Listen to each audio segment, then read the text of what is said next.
she boldly went in and said to her faculty sponsor and then to her guidance counselor, hey, all the other clubs have outsized people that come in. What can you do to help me? That's right. And the principal was like, yeah, there's no big deal. They just have to be approved like any other volunteer does.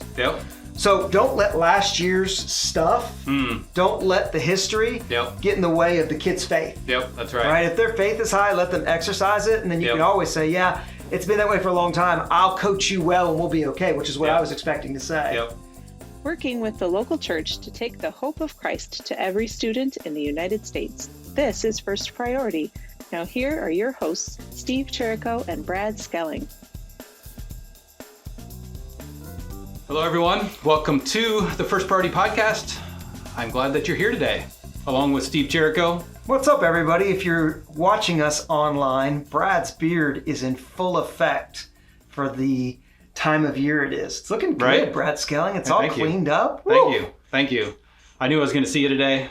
I always got to put on my best. You shaved and put on a collared shirt. That's right. Congratulations. That's right. I knew I was going to see you, so I wore a First Priority t-shirt. Well, I was going to say, the First Priority shirt with the stripes are back again for this fall in Nashville. This is our new campus shirt. It's a great one. Thanks. I like it. They were red stripes before, right? Now they're blue. Years ago, and they're super soft. Nice. They ran out of the shirt we ordered. Okay. So they gave us the super soft. Wow. Nice. Like it's... Where do I get one? You don't have one yet? I don't have one yet. Are you serious as a heart attack? I'm serious as a heart attack. My bad. Yeah, It'll be on your chair before I leave. Sounds good. I look forward to it. Not that we don't work in the same office and he couldn't just grab himself right? one. Exactly. Gosh. Exactly. So what are we talking about today? I think we are talking about the practicalities of clubs getting up off the ground. Yeah. And some of the details, as you and I were talking about it before the show, before we started recording, just some of the details that we don't typically hit in training.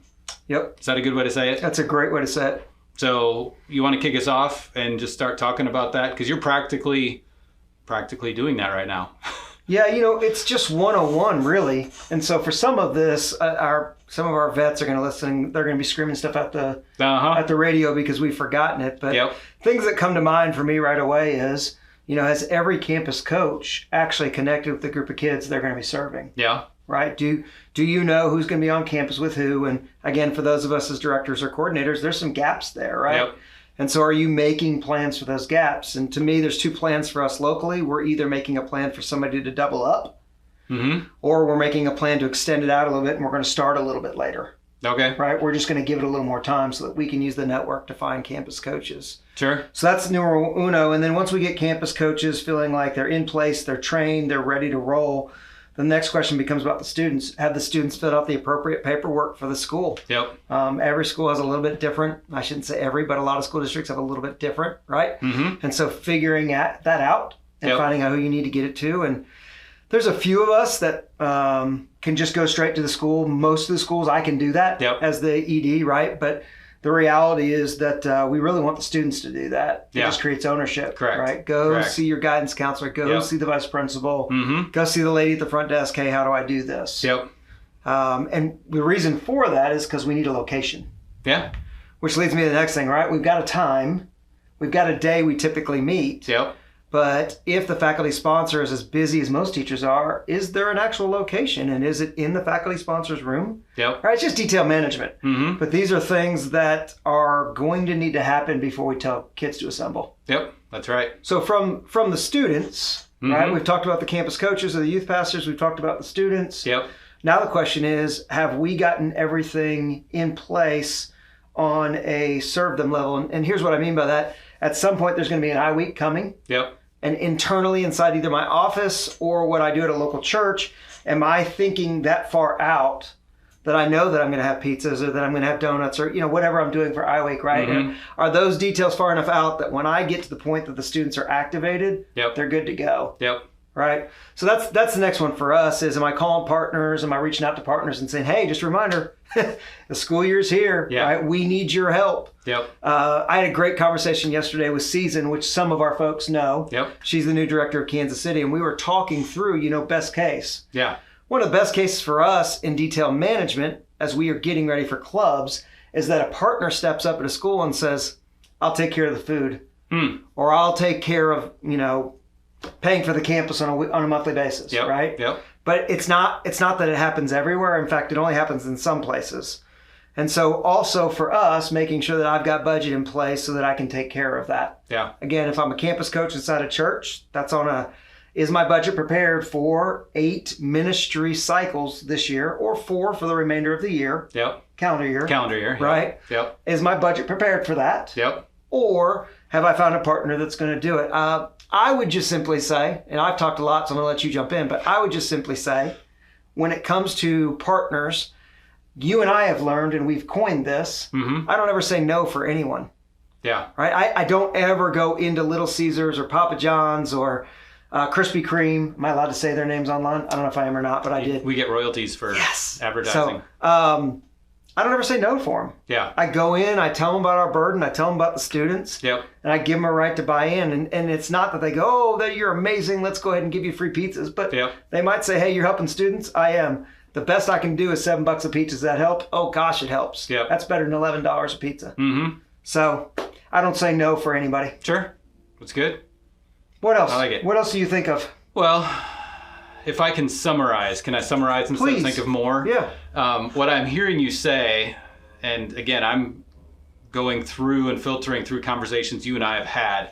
So one of the things you said was, I go in and visit. I can walk in and visit with a principal because I've built those relationships. But at the same time, don't take that for granted because it has changed in Wilson County. Yeah. Right? So things have changed. People have changed. There are not only new faces in the principal roles or superintendents and different things like that, but we've all been through COVID. Wilson County went through a tornado and COVID at the same time. Yep. And so now there's a whole new system in play as they're coming back out of it last spring, getting buildings built again, and then setting it back up. And that's an extreme scenario. Most of our listeners are not going to go through what Wilson County went through. Correct. But you're not taking that for granted. But you said it a couple times, like the student ownership. Let the students own that. I would say the same is true for the teacher and the campus coach with their roles. Okay. So some of the things that we often maybe skip over again is you've built the relationship with the principal, but it would be good for the campus coach to build a relationship with that principal as well, to say, hey, Steve, but I'm going to be the one who's here with the kids on a semi-regular basis and working with the club. How can I serve you in addition to meeting the needs of these students in the club, and be a service to the thing. And again, that's above and beyond. We want to go above and beyond, but if the coach owns that relationship, they can then say, hey, either the First Priority Club can go meet a need in the school that the principal's talking about, or their church could go meet a need. Whether you're a parent or a youth pastor or pastor or whatever, you could then say, hey, this school has a need, and because the First Priority Club's there, I'm aware of this, and we're going to go and meet that need for the school and be a light in a dark world. Which reminds me of a story from, you're aware, even though we're recording this now and it'll be played in a few weeks. This past weekend, we had the Pray for Students weekend, right? And so we were all over the mid-state area praying for students and teachers and faculty and all that. But there was a moment in meeting with the students there that a newer student said out loud, hey, one of the things I'd really like this year is I'd love if our campus coach could actually come on the school campus. Yeah. And I was like, well, I've been around this campus for a long time, almost 20 years. And with First Priority there or not, we've not been allowed to. It's that campus, and it is what it is. And then there was a but, and I don't want to take credit for this one because I didn't do this but on purpose, right? It was just, but I was like, if anybody can do it, we serve Jesus, right? We serve God. So you should probably ask. And wouldn't it be cool if you were the first group that could? And so this morning at 8:30, I'm getting ready some things. I just dropped the kids off from school, and there is a text on our First Priority group me for that school saying, how about some good news to start your day? Yeah. I have made double sure we're going to be allowed to have a campus coach on the school campus this year. I love it. Which means she boldly went in and said to her faculty sponsor and then to her guidance counselor, hey, all the other clubs have outsized people that come in, Beta Club, Chess Club, whatever. What can you do to help me? That's right. And the principal's like, yeah, there's no big deal. They just have to be approved like any other volunteer does. Yep.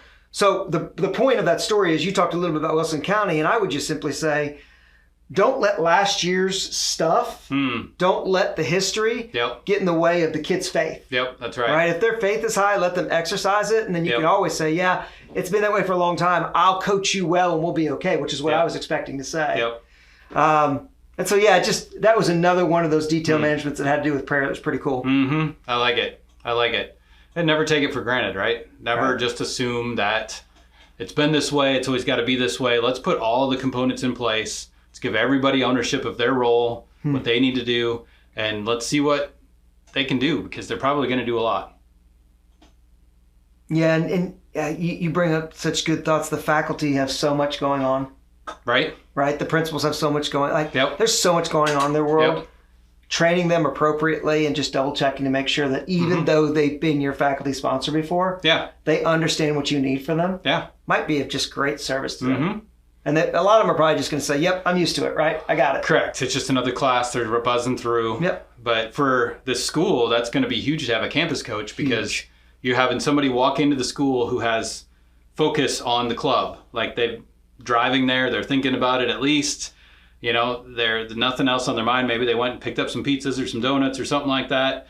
But the teacher just got done with a class 3.5 minutes ago. The bell just rang. Now there's a bunch more kids coming into the room, and they're just moving on. And I don't want to diminish that and say, hey, none of the teachers are spiritually into where this is going. But the students as well. You got 30 students walking into a classroom who were in 30 different classrooms 4 minutes ago, and they're buzzing through the day. And so to have somebody for that club walk in and say, hey, I'm the coach, I'm going to make sure these details are in place so when everybody else shows up, they can go and those kids can lead is phenomenal. So everybody playing their role, taking ownership, obviously the teacher being there, creating that space, having that space, it's phenomenal. It's good. So Brad, that leads me to the ultimate detail management, which is the club kit, right? And your office providing those for us. Can you walk us through a little bit of what is inside the club kit and what it provides for our organizations? Sure. Well, it's a sampling of everything that you're going to need in order to walk through a healthy club cycle. So obviously starting with the Epic Manual and having that in print form, because apps don't always work, websites don't always load, but the print form will always be there. So club posters, promotional items. We got club posters. We got some lanyards. We got t-shirts for the students, just 2 t-shirts for the students. You can get more on the website, firstparty.club/shop. So that's really just a sampling so they can look at them inside. Okay. So you'll have invite cards for invite week. You'll have prayer cards for all the other weeks when you're praying for invite week. And response cards, pens, a little bit of everything. Gospel bracelets, so students can wear those. Obviously, there's 25 invite cards. So if you challenge every student to take one, and there's 25 kids in your club, and they invite a friend for invite week, then you're going to need more. You'll just order more. Again, firstparty.club/shop. The kit, if you will, right now, as of this recording, that probably went up 30% because of inflation by the time this comes out, but $149. We're not making a big amount of money. We're covering our expenses when we do all of that. And just trying to get the information out there so everybody can have the resources they need in order to run an effective club. And not be out there trying to create those resources, because you can go out and print some invite cards or make some different ones. But you want your focus to be helping students reach students in your school, not creating resources, which is why we do that. We're not a resource company. We're not trying to make money selling t-shirts, but we want to provide that to get that out of your way so you can go do ministry. And the only closing for me in this discussion this week is just the idea of being on purpose and just making sure that you did exactly what we just talked about this week. What's on your checklist? That's right. What are those little things that we need to get done so that when you actually go to support ministry as a coach or to support the coaches, that's right, you're set to go. That's right. And ministry can take off. It can go. That's right. You set a healthy foundation here in Tennessee. I know Alabama did it. I know there are other places, just local clubs, and I don't know. I think Kentucky has a prayer day over students that they've kind of declared. It gives us that excuse to do it. But let's set the foundation. Let's create that rhythm of prayer. Let's not just make it. Prayer is not an event. Just like First Priority, it's not about the meeting.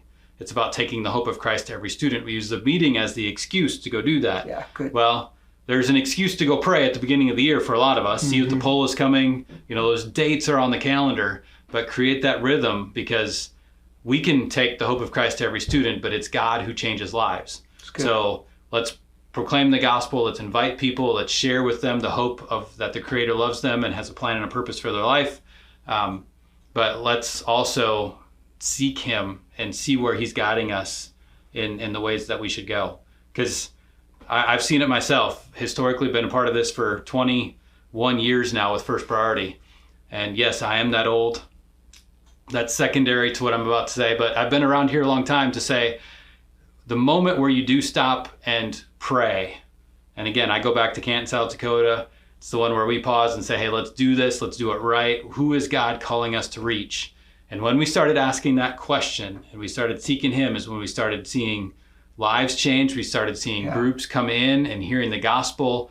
We saw the club go from 5 to regularly 40 to 50 every week, with invite weeks being even bigger. And we just saw God moving in the school when we started asking and stopped meeting every week and started asking, who does God want us to share His love with? That's good. Mm-hmm. Very good. Now, there's a bunch of you who have been around a lot longer than Brad and I, even though we're getting old, right? Yep. And been here way too long. And so those of you, whatever platform you're watching this on or listening on this on, we'd love to have you comment about some things that you do to make sure that everything is done on the checklist before you launch clubs as you're getting ready to. So feel free to note that or to throw it up on Insta or anywhere that you are looking at this podcast announcement. That's right. That's right. Well, you'll be listening on Apple or Spotify or wherever you listen. But every Monday we post the graphic announcing what's going on. So if you get on Facebook or Insta or Twitter, I think we post on all of them and say, hey, here's what we do. Here's some of the tips that you missed that work over here. Because again, even in Nashville, greater Nashville area, it's different in Wilson County than it is in Davidson County and Rutherford and Williamson and Murray. And so, what are the tips you have there? Let's sharpen each other as we move forward. I love that you just gave a shout out to Murray, Kentucky to close us out. Murray, Kentucky? Yeah. I was talking about Tennessee. Oh. Kevin Whitmire, my friend. Good old Maury County? Uh-huh. Kevin Whitmire's my hero. Well, Brad, that's another podcast. Sounds good. Thanks. Thanks, everybody, for listening. We'll see you soon. All right, later.